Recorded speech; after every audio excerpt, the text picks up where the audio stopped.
ओम नमो भगवते वासुदेवाय। श्रीमद्भागवत महापुराण तृतीय स्कंध अध्याय 32 धूम मार्ग और अर्चिरादि मार्ग से जाने वालों की गतिका और भक्ति योग की उत्कृष्टता का वर्णन।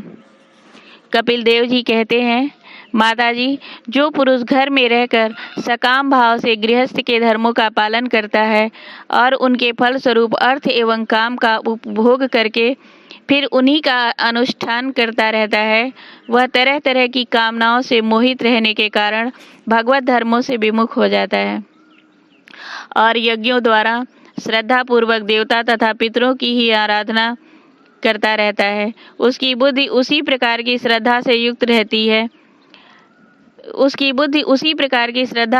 रहती है, देवता और पितर ही उसके उपास्य रहते हैं। अतः वह चंद्रलोक में जाकर उनके साथ सोमपान करता है और फिर पुण्य क्षीण होने पर इसी लोक में लौट आता है। जिस समय प्रलय काल में शेष साई भगवान शेष शैया पर शयन करते हैं, उस समय सकाम गृहस्थाश्रमियों को प्राप्त होने वाले ये सब लोग भी लीन हो जाते हैं। जो विवेकी पुरुष अपने धर्मों का अर्थ और भोग विलास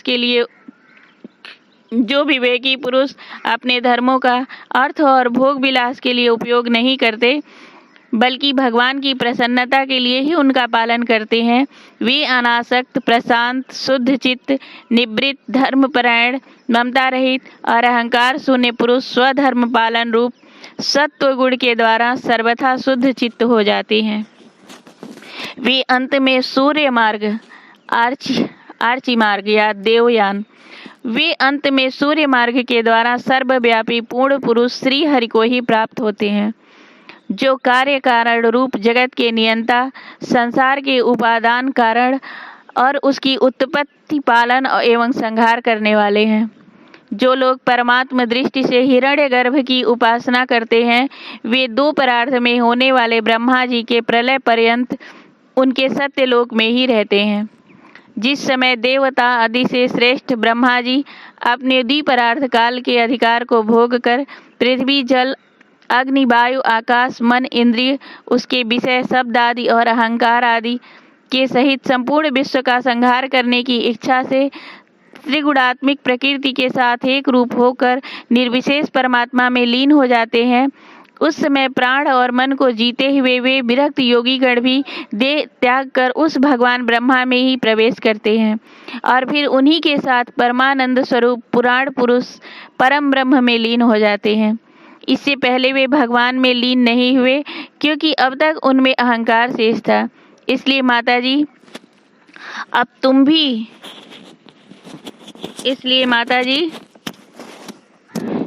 अब तुम भी अत्यंत भक्ति भाव से उन श्री हरि की ही चरण साधना में जाओ। समस्त प्राणियों का हृदय कमल ही उनका मंदिर है और तुमने भी मुझसे उनका प्रभाव सुन ही लिया है। वेद गर्भ ब्रह्मा जी भी, जो समस्त अस्थावर जंगम प्राणियों के आदि कारण है, मरीचि आदि ऋषियों, योगेश्वरों, सनकादिकों तथा योग प्रवर्तक सिद्धों के सहित निष्काम कर्म के द्वारा आदि पुरुष श्रेष्ठ सगुण ब्रह्म को प्राप्त होकर भी भेद दृष्टि और कर्तृत्व अभिमान के कारण भगवत इच्छा से जब सर्ग काल उपस्थित होता है, तब काल रूप ईश्वर की प्रेरणा से गुणों में क्षोभ होने पर फिर पूर्ववत प्रकट हो जाते हैं। इस प्रकार पूर्वोक्त ऋषिगण भी अपने अपने कर्मानुसार ब्रह्मलोक के ऐश्वर्य को भोग कर भगवत इच्छा से गुणों में क्षोभ होने पर पुनः इस लोक में आ जाते हैं। जिसका चित्त इस लोक में आसक्त है और जो कर्मों में श्रद्धा रखते हैं, वे वेद में कहे हुए काम्य और नित्य कर्मों का सांगोपांग अनुष्ठान करने में ही लगे रहते हैं।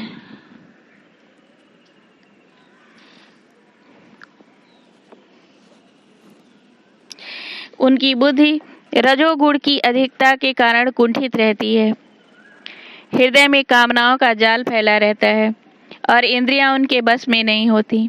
बस अपने घरों में ही आसक्त होकर वे नित्य प्रति पितरों की पूजा में लगे रहते हैं। ये लोग अर्थ, धर्म और काम के ही परायण होते हैं। इसलिए जिनके महान पराक्रम अत्यंत कीर्तनीय हैं, उन भव भयहारी श्री मधुसूदन भगवान की कथा वार्ताओं से तो ये विमुख ही रहते हैं। हाय, विष्ठा भोगी कुकर सूकर आदि जीवों के विष्ठा चाहने के समान जो मनुष्य भगवत कथा अमृत को छोड़कर निंदित विषय वार्ताओं को सुनते हैं, वे तो अवश्य ही विधाता के मारे हुए हैं। उनका बड़ा ही मंद भाग्य है। गर्भाधान से लेकर अंत्येष्टि तक सब संस्कारों को विधि पूर्वक करने वाले ये सकाम कर्मी सूर्य से दक्षिण की ओर पितृयान या धूम मार्ग से पितृश्वर अरेमा के लोक में जाते हैं और फिर अपनी ही संतति के वंश में उत्पन्न होते हैं। माताजी, पितृलोक को भोग लेने पर जब उनके पुण्य क्षीण हो जाते हैं, तब देवता लोग उन्हें वहाँ के ऐश्वर्य से च्युत कर देते हैं और फिर उन्हें विवश होकर तुरंत ही इस लोक में गिरना पड़ता है। इसलिए माताजी, जिनके चरण कमल सदा भजने योग्य हैं, उन भगवान का तुम उन्हीं के गुणों का आश्रय लेने वाली भक्ति के द्वारा सब प्रकार से मन, वाणी और शरीर से भजन करो।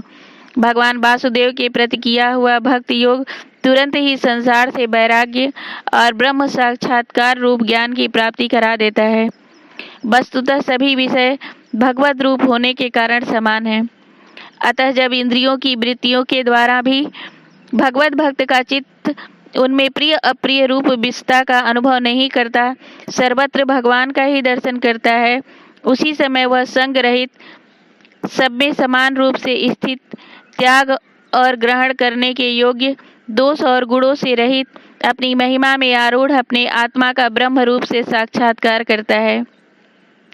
वही ज्ञान स्वरूप है, वही परम ब्रह्म है, वही परमात्मा है, वही ईश्वर है, वही पुरुष है, वही एक भगवान स्वयं जीव, शरीर, विषय और इंद्रियों आदि अनेक रूपों में प्रतीत होता है। संपूर्ण संसार में आसक्ति का अभाव हो जाना, बस यही योगियों के सब प्रकार के योग साधन का एकमात्र अभीष्ट फल है। ब्रह्म एक है, ज्ञान स्वरूप और निर्गुण है, तो भी वह बाह्य वृत्तियों वाली इंद्रियों के द्वारा भ्रांतिवश शब्द आदि धर्मों वाले विभिन्न पदार्थों के रूप में भास रहा है। जिस प्रकार एक ही परम ब्रह्म महतत्व, वैकारिक, राजस और तामस, तीन प्रकार का अहंकार, पंच महाभूत एवं 11 इंद्रिय रूप बन गया है और फिर वही स्वयं प्रकाश इनके संयोग से जीव कहलाया, उसी प्रकार उस जीव का शरीर रूप यह ब्रह्मांड भी वस्तुतः ब्रह्म ही है, क्योंकि ब्रह्म से ही इसकी उत्पत्ति हुई है। किंतु इसे ब्रह्म रूप वही देख सकता है जो श्रद्धा, भक्ति और वैराग्य तथा निरंतर के योगाभ्यास के द्वारा एकाग्र चित्त और असंग बुद्धि हो गया है। पूजनीय माताजी, मैं तुम्हें यह ब्रह्म साक्षात्कार का साधन रूप ज्ञान सुनाया, इसके द्वारा प्रकृति और पुरुष के यथार्थ स्वरूप का बोध हो जाता है। देवी, निर्गुण ब्रह्म विषय ज्ञान योग और मेरे प्रति किया हुआ भक्ति योग, इन दोनों का फल एक ही है, उसे ही भगवान कहते हैं। जिस प्रकार रूप, रस एवं गंध आदि अनेक गुणों का आश्रयभूत एक ही पदार्थ भिन्न भिन्न इंद्रिय भिन्नता है, वैसे ही शास्त्र के विभिन्न मार्गों द्वारा एक ही भगवान की अनेक प्रकार से अनुभूति होती है।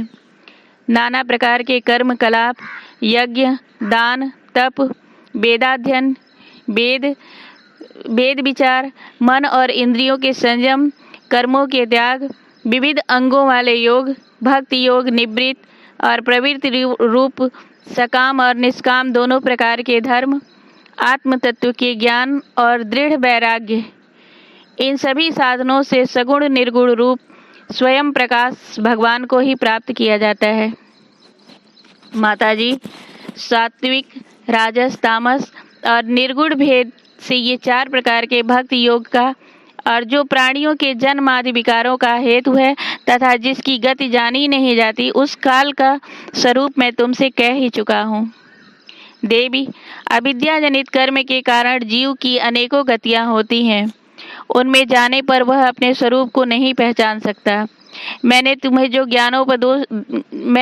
जो ज्ञानोपदेश दिया है, उसे दुष्ट, दुर्विनीत, घमंडी, दुराचारी और धर्मध्वजी दंभी पुरुषों को नहीं सुनना चाहिए।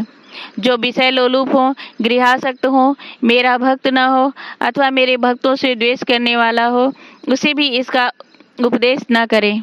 जो अत्यंत श्रद्धालु, भक्त, विनयी, दूसरों के प्रति दोष दृष्टि न रखने वाला, सब प्राणियों से मित्रता रखने वाला, गुरु सेवा में तत्पर, बाह्य विषयों में अनासक्त, शांत चित्त, मत्सर शून्य और पवित्र चित्त हो तथा मुझे परम प्रियतम मानने वाला हो, उसे इसका अवश्य उपदेश करें। माँ, जो पुरुष मुझ में चित्त लगाकर इसका श्रद्धापूर्वक एक बार भी श्रवण या कथन करेगा, वह मेरे परम पद को प्राप्त होगा। प्रेम से बोलो श्री भागवत भगवान की जय।